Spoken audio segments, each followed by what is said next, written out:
we are continuing with the Summer Shred series.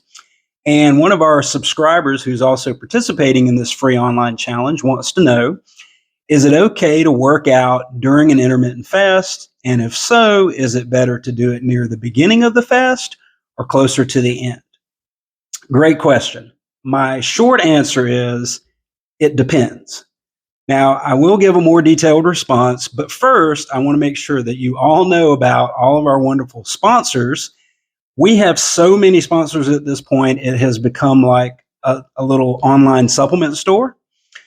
Lots of top brands I've talked about in other videos: Redcon One, Nature's Sunshine, Primal Kitchen, Vitalabs, Swiss Chems, Enhanced Athlete, Hyper Hippo. The list goes on and on.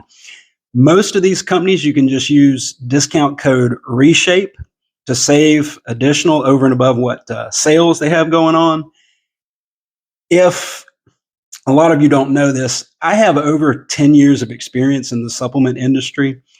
Every aspect of it, from product labeling and design, manufacturing, wholesale distribution, including a 5-year retail operation management position that I held, along with regional training and development for a national chain of supplement stores, and a couple of independent retailers that I've worked with over the years.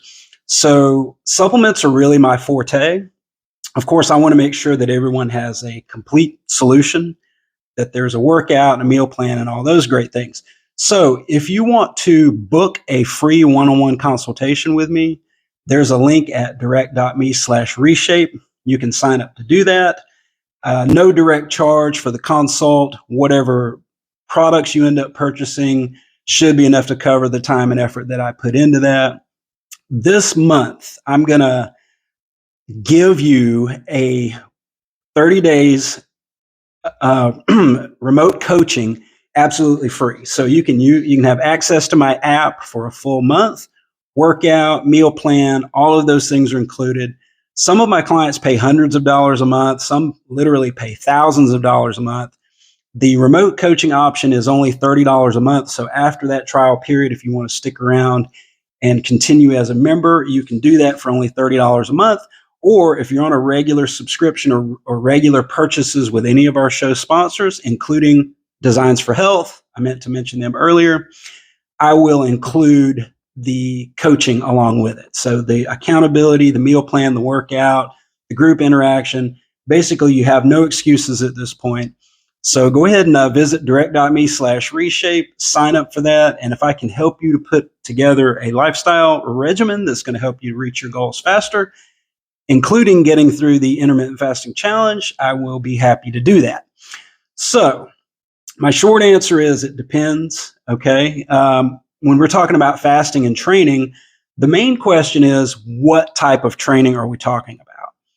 If it's cardio or strength training or weight training, it makes a difference in my answer. For cardiovascular type activity, it doesn't matter if you do it at the beginning or the end. There's two schools of thought here. I wouldn't say for sure one is better than the other, but there are multiple studies that indicate burning more fat in a fasted state versus a fed state.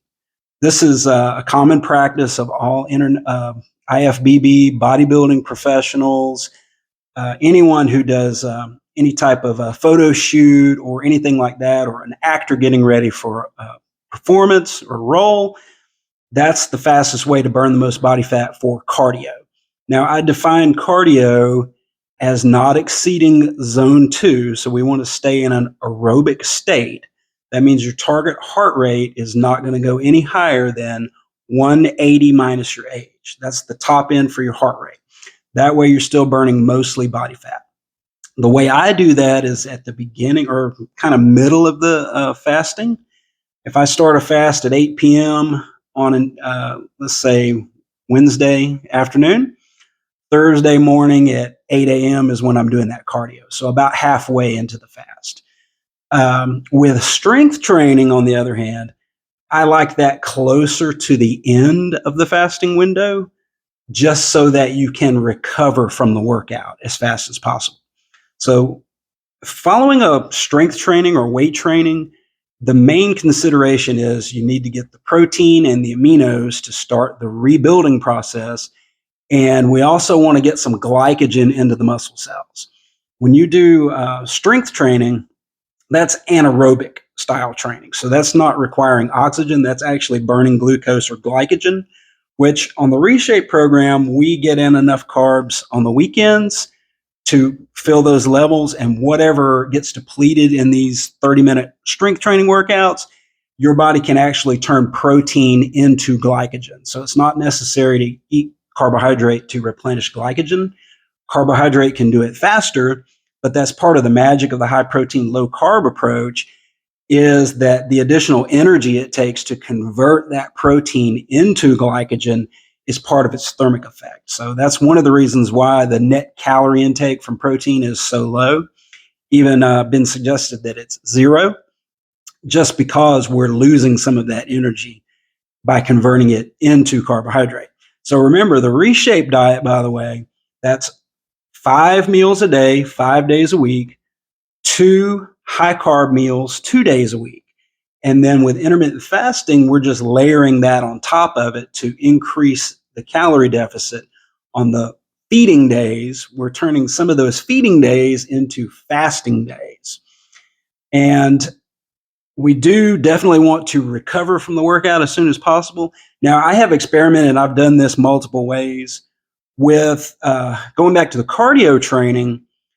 Whether you want to do that at the beginning, middle, or close to the end of your fasting window, there is some merit for doing it at the end as well. I suggested doing it earlier in the day and then fasting for an additional 8 or 12 hours afterwards. But sometimes, like on a Sunday afternoon, I like to come up close to the end of a 20 to 21 hour fast and throw in a little cardio at the very end of the fasting window, just so that I can reap the maximum benefit. Because what you have to understand is fasting is like a type of metabolic exercise for your body.